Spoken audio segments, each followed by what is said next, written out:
नमस्कार दर्शक बंधु आज हूँ 21 जुलाई 2026 चलतु देखने आज सकाल पाणीपाग अपडेट पुणी थे आसी ओडिशा एक बड़ पाणीपाग अपडेट एवं राज्य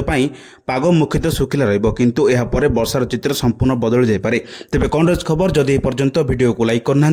भिडियो को लाइक करने सह चैनल को सब्सक्राइब कर कमेंट माध्यम जानतु आपण क्यों जिले देखुंत जहाद्वारा ये पाणीपाग अपडेट आपण पाखे सर्वथे पहुंची पार चलतु लेट नक खबर पर नजर पकेबा